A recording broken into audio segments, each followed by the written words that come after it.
these spaces were laid out very deliberately. So they all had a fenced area. They were all walled off from the surrounding area, and they're characterized by a single entrance. There's only one way to go into these, sometimes covering several acres. You can only go in one way. And once you get inside, there are a set of paths and roads that take you through all of the different burial areas inside the cemeteries. Okay. And what changes with this behavior, and this is something that also is again another cultural influence, on the top here is an etching of people visiting Mount Auburn Cemetery in the 19th century. And this is just, I have no idea who these people on the bottom are. I pulled them off the internet. If you know them, I don't know them as well. They're just there. But people still visit Mount Auburn Cemetery because they were designed to be places of visitation. So all of these pathways and sort of the elaborate sort of planning of where you could be buried in this space led to people wanting to visit. And there were etiquette books that came out in the 19th century about how to dress, how to speak, when to go, who you could speak to. Is very 19th century, like everything. We can't keep it simple. We've got to make everything elaborate. And this whole sort of culture of cemetery visitation arises, which is very interesting. And it was a real expectation, and it was a real cornerstone of 19th century American culture that kind of came up with these cemeteries. When I was in college, I went to college in Boston, and you always knew if your boyfriend was going to ask you to go study because he took you for a picnic in Mount Auburn. So there was still this kind of new etiquette, and that was in the 1990s, so there you go. So let's go to the next slide. Okay. The other thing that became really important, and I really love this top source that this is from, is that rather than just marking the location of the deceased, headstones become incredibly elaborate. And this is certainly true. Clearly, people in Nassau are buying into this as well. What you can see on the top is 4 different headstone designs. And this is from a book that appears in the 1880s in London. This is the Gazelles Guide for Household Management. This was sort of the household Bible that every woman received when she got married, and it taught you how to clean your rugs and how to put your children to bed correctly and what to serve at dinner parties, but it also told you how to hold an appropriate funeral.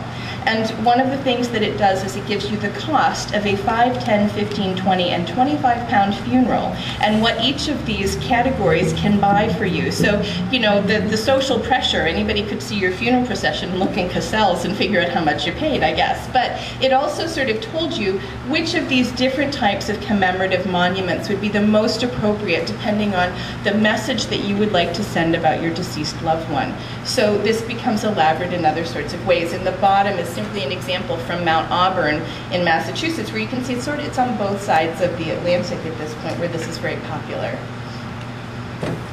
The other thing that's important is where your grave was on the landscape. So these things are important. The things that are important to archaeologists are important to people who are thinking about where to be buried and how to be buried as well, is that cemeteries tend to have places that are higher and lower and have better views and not as good a view, and the quality of your view and the type of people you were associating with in the cemetery. So who you're buried next to is as important as who you were sitting next to in church, is who it's tiring, right? You're supposed to rest, and they're not resting. They're thinking, oh, I gotta keep up with the Joneses and be with the right people. And these landscapes replicated there's a lot of ethnic divisions, there's a lot of social divisions, all of these types of things then become a part of the cemetery landscape. So this is sort of one aspect of influence, a very strong cultural influence on Bahamian cemeteries. And I think that we can think about lots of ways that these things may or may not be realized in the cemeteries around us.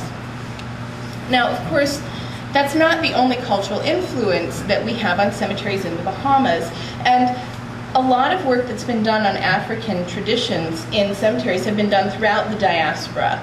So not just in the Bahamas and the Caribbean, but also the southeastern United States and also Latin America. So a lot of what I'm going to talk about in this section is very broad. And the other reason that it's very broad is that West Africa had so many different cultural traditions that sometimes it's very hard to say this relates to this cultural tradition, this relates to this cultural tradition. But what is very clear when people study burial practices in areas where there were members of and are members of the African diaspora is that there are symbolic traditions that are common to many West African cultures that have become realized in these other spaces and places, including here in the Bahamas. They're not uncommon. So there are some things that we can look for that also relate to these traditions. One very common West African tradition that's historically documented and also still exists in West Africa in many cultural traditions is the lighting of fires or lamps on graves. So this is a common practice, and sometimes lamps and evidence of burning have been found at cemeteries across the entire sort of region that I meant, that are thought to perhaps harken back to this particular traditional practice. Another, and this is something that is very commonly seen on many Bahamian islands. This is something that Grace Turner and I have been emailing back and forth about furiously. Did you see this? Did you see this? Because this is something that's very common in many areas here, is that often an individual's favorite dishes, their jars, their serving vessels, are broken on their graves in a symbolic act. And they can often be found at grave sites. And so this is a practice that clearly has African roots that continue in a variety of New World contexts. This one's so easy for everybody. This was easy to perpetuate if you end up on an island where you have plenty of seashells. Seashells were actually even traded rather far inland in West Africa to be a part of many burial traditions. Here it's a little easier to come by. And so particularly white shells were commonly placed on graves as a way of helping the deceased make a transition between the world of the living and the world of the dead. The color white was particularly symbolic. And again, this is something that is not uncommon to find in different places in the Bahamas and elsewhere in the Caribbean. And a final sort of general practice that we can look to for this is the idea of mirrors and reflections. So bright sunlight in mirrors is supposed to reveal the souls of your dead ancestors. It's a connective process.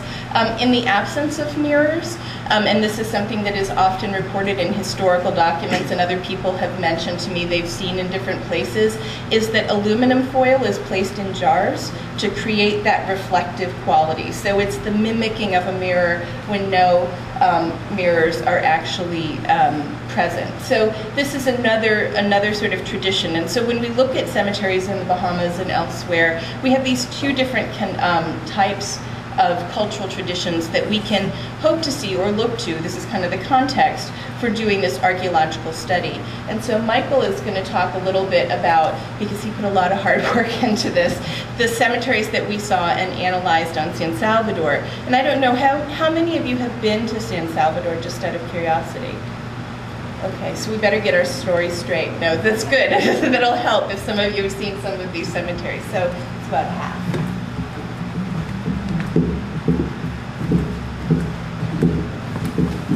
Hi. Okay. Well, I'm just going to talk a little bit about some of the history of burial practices and cemetery use on San Salvador, and then we can talk a little bit about some of the characteristics of cemeteries, sort of generally on San Salvador, but also kind of individual places. And we can go ahead to the next slide. Okay. So for those of you who haven't been there, this is a map of San Salvador, and you can see that in the middle we have some large inland lakes, and the red line that you see going around the island is